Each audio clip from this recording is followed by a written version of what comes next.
दीप जलते हैं आशाओं के, प्रकाश से भरती आंगन।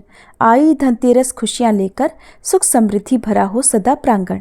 आप सभी को धनतेरस के पावन पर्व की हार्दिक शुभकामनाएं। धनतेरस का पावन पर्व जो हर घर में समृद्धि और सुख सौभाग्य की नई रोशनी भर देता है, इस दिन की कहानी के साथ जुड़ा है धन, आरोग्य और सफलता का संदेश। तो आइए श्रोताओं, सुनते हैं इस दिव्य पर्व की कुछ दिव्य कथाएं जो हर दिल को आशाओं से भर देती है। और इस कथा के श्रवण से घर में सुख, समृद्धि और आरोग्यता का आशीर्वाद भी प्राप्त होता है। एक समय भगवान विष्णु मृत्युलोक में विचरण करने के लिए आ रहे थे। लक्ष्मी जी ने भी साथ चलने का आग्रह किया। तब भगवान श्री विष्णु बोले कि यदि मैं जो बात कहूँ तो वैसे ही अगर मानो तब तो मेरे साथ आप चल सकती हो। श्री लक्ष्मी जी ने इस बात को सहर्ष स्वीकार कर लिया और फिर भगवान विष्णु लक्ष्मी जी सहित भूमंडल पर आ गए। कुछ देर बाद एक स्थान पर भगवान विष्णु लक्ष्मी जी से कहने लगे कि देवी, जब तक मैं ना आऊं आप यहीं पर ठहरो। मैं दक्षिण दिशा की तरफ जा रहा हूं, आप उधर बिल्कुल मत देखना। तब विष्णु भगवान जी के जाने पर देवी लक्ष्मी जी को कौतुक उत्पन्न हुआ कि आखिर दक्षिण दिशा में ऐसा क्या है जो मुझे मना किया गया है, और भगवान स्वयं दक्षिण दिशा में क्यों गए? कोई रहस्य तो जरूर है। देवी लक्ष्मी जी से रहा नहीं गया। जैसे ही भगवान ने राह पकड़ी, वैसे ही माँ लक्ष्मी जी भी उनके पीछे पीछे चल पड़ी। कुछ ही दूर पर उन्हें सरसों का खेत दिखाई दिया। वह खूब खिला हुआ और लहलहा रहा था। वो उधर ही चल पड़ी। सरसों की शोभा से देवी मुग्ध हो गई और उसके फूल तोड़कर अपने केशों में लगा लिया, श्रृंगार किया। इसके बाद वे आगे बढ़ी।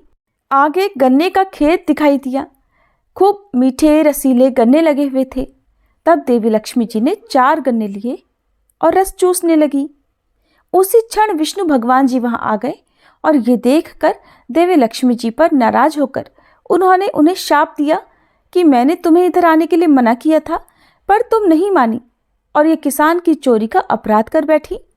अब तुम उस किसान की 12 वर्षों तक सेवा करो और इसे सजा के रूप में स्वीकार करो। ऐसा कहकर भगवान उन्हें छोड़कर क्षीर सागर चले गए। तब देवी लक्ष्मी एक साधारण स्त्री का रूप बनाकर किसान के घर पर गई और उन्होंने किसान से कुछ काम मांगा। वह किसान अति दरिद्र था। तब देवी लक्ष्मी जी के आग्रह करने पर उस किसान ने उन्हें अपने घर पर घर के छोटे मोटे काम करने के लिए रख लिया। देवी लक्ष्मी जी ने किसान की पत्नी से कहा कि तुम स्नान कर पहले इस मेरी बनाई देवी लक्ष्मी जी का पूजन करो, उसके बाद तुम रसोई बनाना। तब तुम जो कुछ मांगोगी वो तुम्हें मिल जाएगा। किसान की पत्नी ने देवी लक्ष्मी जी के आदेशानुसार वैसा ही किया। पूजा के प्रभाव से और लक्ष्मी जी की कृपा से किसान का घर दूसरे ही दिन अन्न, धन, रत्न, स्वर्ण आदि से भर गया। इस प्रकार देवी लक्ष्मी ने किसान को धन धान्य से पूर्ण कर दिया। अब उसकी दरिद्रता दूर हो चुकी थी। इसी तरह दिन बीतते बीतते किसान के 12 वर्ष बड़े आनंद से कट गए। 12 वर्षों के बाद जब देवी लक्ष्मी जी वापस जाने के लिए तैयार हुई, तब भगवान विष्णु देवी लक्ष्मी जी को लेने आए। उस समय वे भी एक साधारण पुरुष का वेश बनाकर किसान के घर पर आए थे। जब उन्होंने अपनी पत्नी अर्थात देवी लक्ष्मी जी को वापस ले जाने के लिए कहा तो किसान ने उन्हें इनकार कर दिया। देवी लक्ष्मी जी भी बिना किसान की इच्छा के वहां से जाने को तैयार नहीं थी। तब श्री विष्णु भगवान ने एक चतुराई की। श्री विष्णु भगवान जिस दिन लक्ष्मी जी को लेने आए थे उस दिन वारुणी पर्व था। इसलिए किसान को वारुणी पर्व का महत्व समझाते हुए भगवान ने कहा कि तुम परिवार सहित गंगा जी में जाकर स्नान करो और इन कौड़ियों को भी जल में छोड़ देना। जब तक तुम नहीं लौटोगे तब तक मैं अपनी पत्नी को नहीं लेकर जाऊंगा। तब देवी लक्ष्मी जी ने किसान को 4 कौड़ियां गंगा जी को देने के लिए दे दी। किसान ने वैसा ही किया। वह सब परिवार गंगा स्नान करने के लिए चला। जैसे ही उसने गंगा जी में कौड़ियां डाली, वैसे ही 4 हाथ गंगा जी में से निकले और उन्होंने वो कौड़ियां ले ली। अब तो किसान को बड़ा आश्चर्य हुआ कि वह तो कोई देवी है। तब किसान ने हाथ जोड़कर गंगा जी से पूछा, हे माता, ये 4 भुजाएं किसकी हैं? तब गंगा जी बोली, हे किसान, वे चारों हाथ मेरे ही थे। तूने जो कौड़ियां भेंट दी हुई हैं वे किसकी दी हुई हैं? तब किसान ने कहा, मेरे घर जो स्त्री आई हुई है उन्होंने ही दी है। तब गंगा जी बोली कि तुम्हारे घर पर जो स्त्री आई है वे साक्षात लक्ष्मी है और पुरुष विष्णु भगवान है। तुम लक्ष्मी जी को जाने मत देना, नहीं तो फिर से निर्धन हो जाओगे। यह सुनकर किसान घर वापस लौट आया। वहां देवी लक्ष्मी जी और विष्णु भगवान जाने को तैयार बैठे थे। अब तो किसान ने देवी लक्ष्मी जी का आंचल पकड़ लिया और बोला कि मैं आपको नहीं जाने दूंगा। तब भगवान ने किसान से कहा कि इन्हें कौन जाने देता है, लेकिन ये तो चंचला है, कहीं एक स्थान पर ठहरती नहीं, इसलिए इनको तो बड़े बड़े तक नहीं रोक सके। इनको तो मेरा शाप था जो कि 12 वर्षों से तुम्हारी सेवा कर रही थी। अब तुम्हारी 12 वर्ष की सेवा का समय पूरा हो चुका है, इसलिए इनके वापस जाने का समय भी हो चुका है। लेकिन किसान तो हठपूर्वक कहने लगा कि नहीं, अब मैं लक्ष्मी जी को नहीं जाने दूंगा, आप कोई दूसरी स्त्री यहाँ से ले जाओ। तब लक्ष्मी जी ने कहा, हे किसान, तो मुझे रोकना चाहते हो तो जो मैं कहूँ वैसा करना। कल तेरस है, मैं तुम्हारे लिए धनतेरस मनाऊंगी।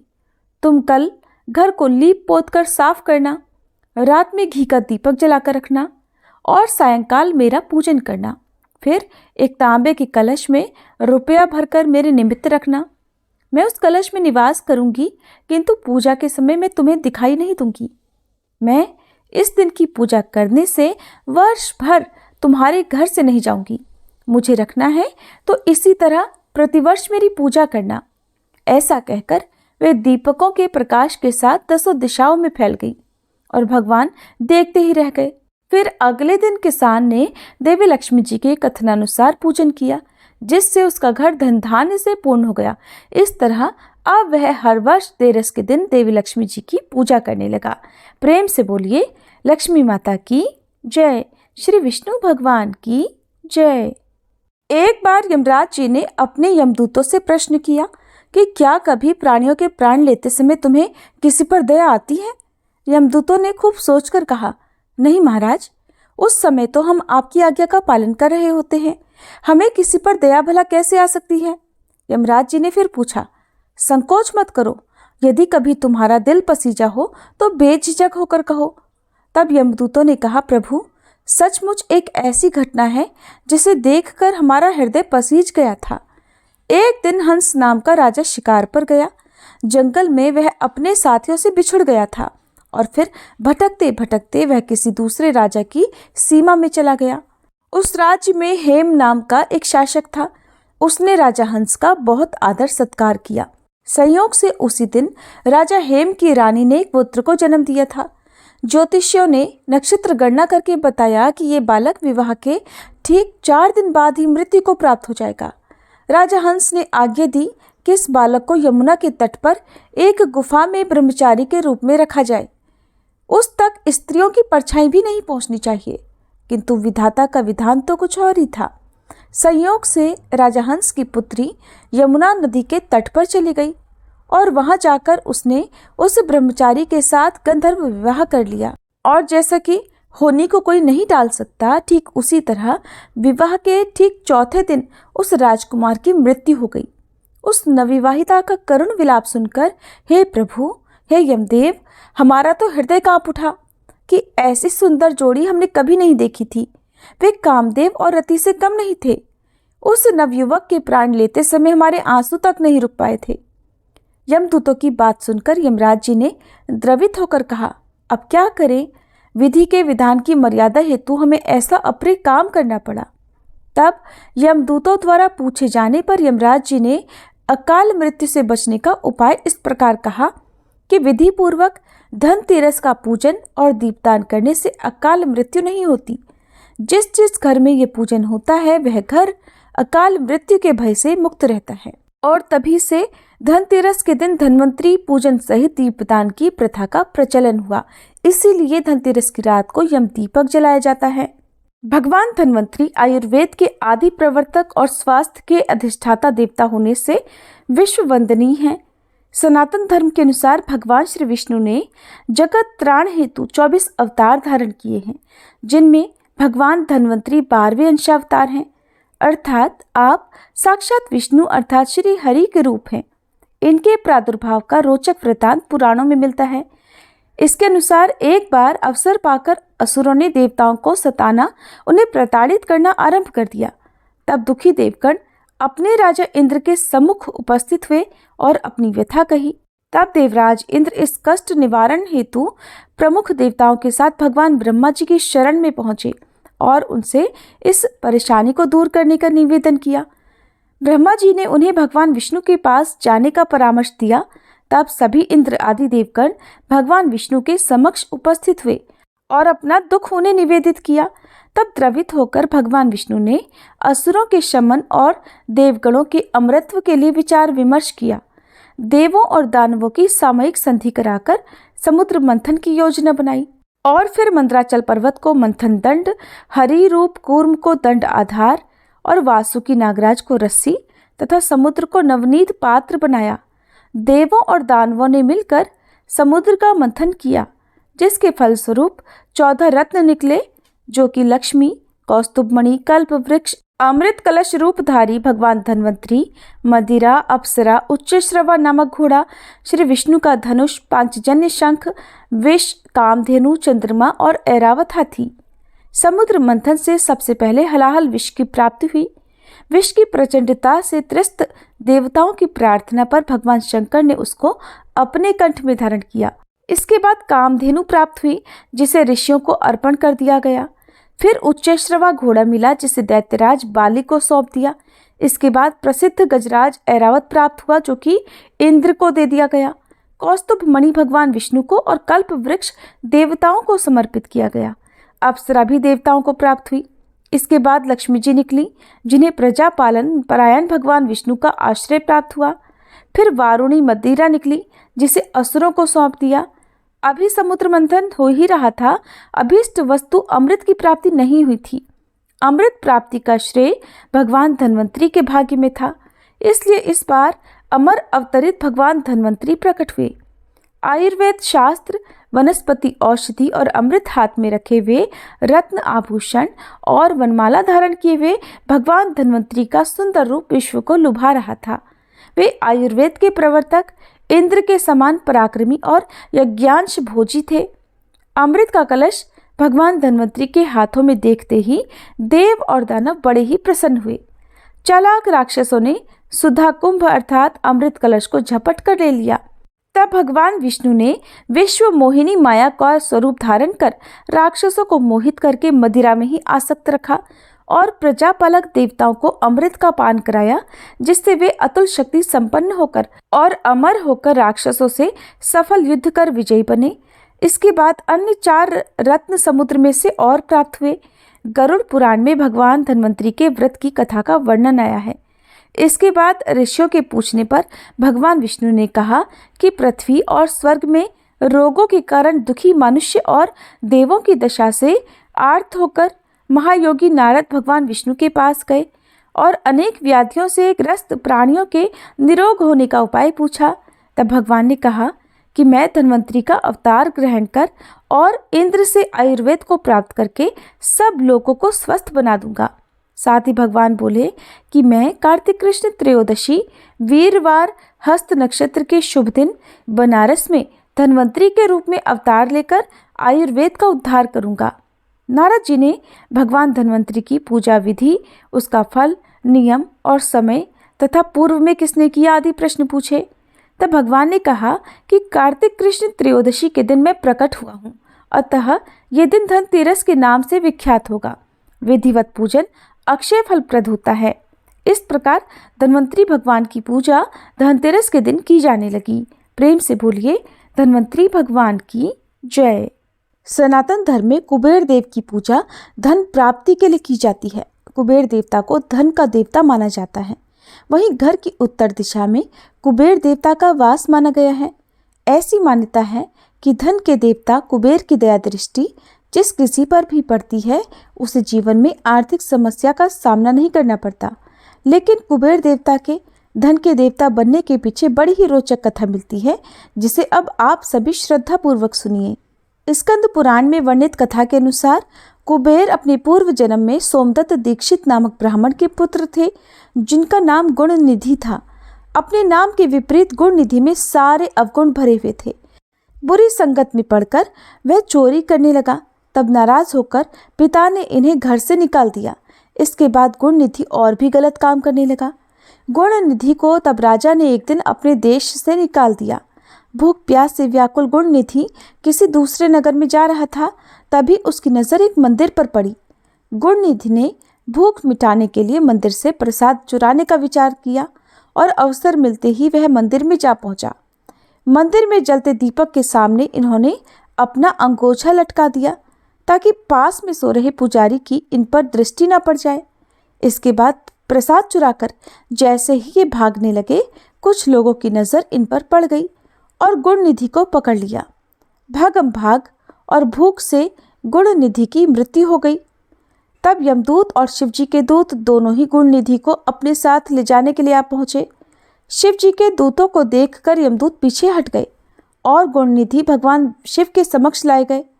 भगवान शिव ने कहा कि तुमने बहुत पाप किए हैं, लेकिन धन त्रयोदशी के दिन तुमने अपने अंगोछे की ओट से मेरे मंदिर में जल रहे दीपक को बुझने से बचाया है। इस पुण्य के प्रभाव से अब तुम मेरे पार्षद हो गए हो और तुम जो धन के लालच में चोरी किया करते थे, इसलिए मैं तुम्हें पूरे संसार के धन का अधिपति बनाता हूँ। आज से तुम कुबेर कहलाओगे। इस तरह चोरी करके भी गुणनिधि कुबेर भगवान बन गए। कुबेर राजाओं के अधिपति और धन के स्वामी हैं। वे देवताओं के धनाध्यक्ष के रूप में जाने जाते हैं, इसलिए इन्हें राजाधिराज भी कहा जाता है। गंधमादन पर्वत पर स्थित संपत्ति का चौथा भाग इनके नियंत्रण में है। उसमें से 16वां भाग ही मानवों को दिया जाता है। कुबेर 9 निधियों के अधिपति जो हैं, ये निधियां हैं पद्म, महापद्म, शंख, मकर, कच्छप, मुकुंद, कुंद, नील और वर्चस। ऐसा कहते हैं कि इनमें से एक निधि भी अनंत वैभव देने वाली है। कुबेर देवाधिदेव शिवजी के मित्र हैं, इसलिए जो इनकी उपासना करता है उसकी आपत्तियों के समय रक्षा भी होती है। प्रायः सभी यज्ञ यज्ञादि पूजा उत्सवों और 10 दिक्पाल के रूप में भी कुबेर देव की ही पूजा होती है। ये उत्तराधिपति हैं, यानी उत्तर दिशा के अधिपति हैं। ग्रंथों के अनुसार कुबेर देव का उदर यानी पेट बड़ा है। इनके शरीर का रंग पीला है। ये किरीट, मुकुट आदि आभूषण धारण करते हैं। एक हाथ में गदा तो दूसरा हाथ धन देने वाली मुद्रा में रहता है। इनका वाहन पुष्पक विमान है और इन्हें मनुष्यों के द्वारा पालकी पर विराजित दिखाया जाता है। कुबेर देव को वैसे तो वैश्रवण के नाम से जाना जाता है। इन्हें एड़विड़ और एकाक्ष पिंगल भी कहते हैं। माता का नाम एड़विड़ा होने के कारण इनका एड़विड़ नाम पड़ा। कहते हैं माता पार्वती की ओर देखने के कारण कुबेर देव की दाहिनी आंख पीली पड़ गई, इसलिए इनका एक नाम एकाक्ष पिंगल भी पड़ गया। प्रेम से बोले कुबेर देवता की जय। श्री लक्ष्मी चालीसा पाठ। दोहा। मातु लक्ष्मी करी कृपा, करो हृदय में वास, मनोकामना सिद्ध कर पुरवहु मेरी आस। सिंधु सुता विष्णु प्रिय, नत शिर बारंबार, रिद्धि सिद्धि मंगल प्रदे, नत शिर बारंबार। यही मोर अरदास, हाथ जोड़ विनती करूं, सब विधि करो सुवास, जय जननी जगदम्बिका। सिंधु सुता में सुमिरो तो ही, ज्ञान बुद्धि विद्या दो मोही, तुम समान नहीं कोई उपकारी, सब विधि पुरवहु आस हमारी। जय जय जगत जननी जगदम्बा, सबके तुम ही हो स्वलंबा, तुम ही हो घट घट के वासी, विनती यही हमारी खासी। जग जननी जय सिंधु कुमारी, दीनन की तुम हो हितकारी, विनयो नित्य तुम्ही महारानी, कृपा करो जग जननी भवानी। ये ही विधि स्तुति करो तिहारी, सुधि लीजे अपराध बिसारी, कृपा दृष्टि चित वो मम ओरी, जगत जननी विनती सुन मोरी। ज्ञान बुद्धि जय सुख की दाता, संकट हरो हमारी माता, क्षीर सिंधु जब विष्णु मथायो, 14 रत्न सिंधु में पायो। 14 रत्न में तुम सुख राशि, सेवा कियो प्रभु ही बनदासी। जब जब जन्म जहाँ प्रभु लीन्हा, रूप बदल तह सेवा कीन्हा। स्वयं विष्णु जब नर तनु धारा, लीनेहु अवधपुरी अवतारा। तब तुम प्रकट जनकपुर माही, सेवा कियो हृदय पुलकाही। अपनायो तो ही अंतर्यामी, विश्व विदित त्रिभुवन की स्वामी। तुम सब प्रबल शक्ति नहीं आनी, कह तक महिमा कहो बखानी। मन क्रम वचन करे सेवकाई, मन इच्छित वांछित फल पाई। तज छल कपट और चतुराई, पूजहि विविध भांति मन लाई। और हाल में कहो बुझाई, जो यह पाठ करे मन लाई।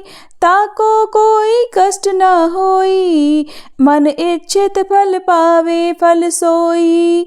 त्राहि त्राहि जय दुख निवारणी, त्रिविध ताप भव बंधन हारिणी।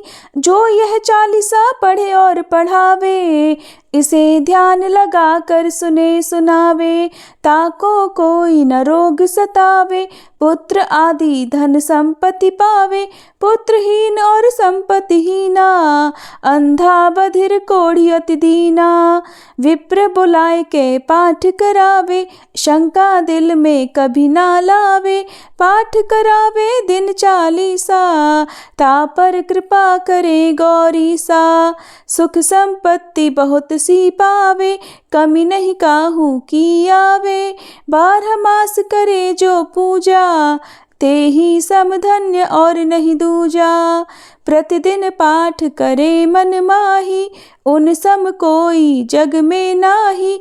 बहुविधि क्या में करो बढ़ाई, ले परीक्षा ध्यान लगाई। करी विश्वास करे व्रत नेमा, होई सिद्ध उपजय और प्रेमा। जय जय जय लक्ष्मी महारानी, सब में व्यापित जो गुण खानी। तुम्हरो तेज प्रबल जग माही, तुम सम को दयाल को नाही। मोहि अनाथ की सुधि अब लीजे, संकट काटी भक्ति मोहि दीजे। भूल चूक करी क्षमा हमारी, दर्शन दीजे दशा निहारी। बिन दर्शन व्याकुल अधिकारी, तुम ही अक्षत दुख सहते भारी। नहीं मोहि ज्ञान बुद्धि है तन में, सब जानत हो अपने मन में। रूप चतुर्भुज करके धारण, कष्ट मोर अब करहु निवारण। कहीं प्रकार में करो बढ़ाई, ज्ञान बुद्धि मोहि नाही अधिकाई। रामदास अब कहाई पुकारी, करो दूर तुम विपत्ति हमारी। त्राहि त्राहि दुखारिणी, हरो बेगी सब त्रास। जयति जयति जय लक्ष्मी, करो शत्रुन का नाश। रामदास हरि ध्यान नित, विनय करत कर जोर। मातु लक्ष्मी दास पर, करहु दया की कोर। इति लक्ष्मी चालीसा संपूर्णम। श्री धन्वंतरी भगवान चालीसा। करु वंदना गुरु चरण रज, हृदय राखी श्री राम। मात्र पितृ चरण नमन करूं, प्रभु कीर्ति करूं बखान। तव कीर्ति आदि अनंत है, विष्णु अवतार भिषक महान। हृदय में आकर विराजिए, जय धन्वंतरी भगवान। बोलिए धन्वंतरी भगवान की जय। जय धन्वंतरी जय रोगारी, सुन लो प्रभु तुम अरज हमारी। तुम्हारी महिमा सब जन गावे, सकल साधु जन ही हर्षावे। शाश्वत है आयुर्वेद विज्ञाना, तुम्हारी कृपा से सब जग जाना। कथा अनोखी सुनी प्रकाशा, वेदों में जो लिखी ऋषि व्यासा। कुपित भयउ तब ऋषि दुर्वासा, दीन्हा सब देवन को श्रापा। श्रीहीन भये सब तब ही, दर दर भटके हुए दरिद्र ही। सकल मिलत गए ब्रह्मालोका, ब्रह्म विलोकत भयउ अशोका। परम पिता ने युक्ति विचारी, सकल समीप गए त्रिपुरारी। उमापति संग सकल पधारे, रमापति के चरण पखारे। आपकी माया आप ही जाने, सकल बद्ध कर खड़े पयाने। एक उपाय है आप ही बोले, सकल औषध सिंधु में घोले। क्षीर सिंधु में औषध डारी, तनिक हंसे प्रभु लीलाधारी। मंदराचल की मथानी बनाई, दानवों से अगुवाई कराई, देवजनों को पीछे लगाया, तल पृष्ठ को स्वयं हाथ लगाया। मंथन हुआ भयंकर भारी, तब जन्मे प्रभु लीलाधारी, अंश अवतार तब आप ही लीना, धनवंतरी ते ही नाम ही दीना। सौम्य चतुर्भुज रूप बनाया, स्तवन सब देवों ने गाया, अमृत कलश लिए एक भुजा, आयुर्वेद औषध कर दूजा। जन्म कथा है बड़ी निराली, सिंधु में उपजे घृत ज्यों मथानी, सकल देवन को दी नहीं कांति, अमर वैभव से मिटी अशांति। कल्प वृक्ष के आप हैं सहोदर, जीव जंतु के आप हैं सहचर, आपकी कृपा से आरोग्य पावा, सुदृढ़ वपु अरु ज्ञान बढ़ावा। देव भिषक अश्विनी कुमारा, स्तुति करत सब भिषक परिवारा, धर्म अर्थ काम अरु मोक्षा, आरोग्य है सर्वोत्तम शिक्षा। तुम्हारी कृपा से धन्व राजा, बना तपस्वी नर भू राजा, तनय बन धन्व घर आए, अब्ज रूप धनवंतरी कहलाए। सकल ज्ञान कौशिक ऋषि पाए, कौशिक पौत्र सुश्रुत कहलाए। 8 अंग में किया विभाजन, विविध रूप में गावे सज्जन। अथर्व वेद से विग्रह कीन्हा, आयुर्वेद नाम देहि दीन्हा, काय बाल ग्रह ऊर्ध्वांग चिकित्सा, शल्य जरा दृष्ट वाजीसा। माधव निदान चरक चिकित्सा, कश्यप बाल शल्य सुश्रुता, जय अष्टांग जय चरक संहिता, जय माधव जय सुश्रुत संहिता। आप है सब रोगों के शत्रु, उदर नेत्र मस्तिष्क अर्जत्रु, सकल औषधि में है व्यापी, भिषक मित्र आतुर के साथी। विश्वामित्र ब्रह्म ऋषि ज्ञानी, सकल औषध ज्ञानी बखानी, भरद्वाज ऋषि ने भी गाया, सकल ज्ञान शिष्यों को सुनाया। काय चिकित्सा बनी एक शाखा, जग में फहरी शल्य पताका, कौशिक कुल में जन्मा दासा, भिषक वर नाम वेद प्रकाशा। धन्वंतरी का लिखा चालीसा, नित्य गावे होवे वाजीसा, जो कोई इसको नित्य ध्यावे, बल वैभव संपन्न तन पावे। रोग शोक संताप हरण, अमृत कलश लिए हाथ, जरा व्याधि मद लोभ मोह, हरण करो भिषकनाथ। इति श्री धन्वंतरी चालीसा। माँ लक्ष्मी जी की आरती। ओम जय लक्ष्मी माता, मैया जय लक्ष्मी माता, तुमको निश दिन सेवत, मैया जी को निश दिन सेवत, हर विष्णु विधाता। ओम जय लक्ष्मी माता, उमा रमा ब्रह्माणी, तुम ही जग माता, मैया तुम ही जग माता। सूर्य चंद्रमा ध्यावत, नारद ऋषि गाता। ओम जय लक्ष्मी माता, दुर्गा रूप निरंजनी, सुख संपत्ति दाता, मैया सुख संपत्ति दाता। जो कोई तुमको ध्याता, रिद्धि सिद्धि धन पाता। ओम जय लक्ष्मी माता, तुम पाताल निवासनी, तुम ही शुभ दाता, मैया तुम ही शुभ दाता। कर्म प्रभाव प्रकाशनी, भवनिधि की त्राता। ओम जय लक्ष्मी माता, जिस घर तुम रहती सब सद्गुण आता, मैया सब सद्गुण आता। सब संभव हो जाता, मन नहीं घबराता। ओम जय लक्ष्मी माता, तुम बिन यज्ञ न होते, वस्त्र न कोई पाता, मैया वस्त्र न कोई पाता। खान पान का वैभव सब तुमसे आता। ओम जय लक्ष्मी माता, शुभ गुण मंदिर सुंदर, क्षीरोदधि जाता, मैया क्षीरोदधि जाता, रत्न चतुर्दश तुम बिन कोई नहीं पाता। ओम जय लक्ष्मी माता।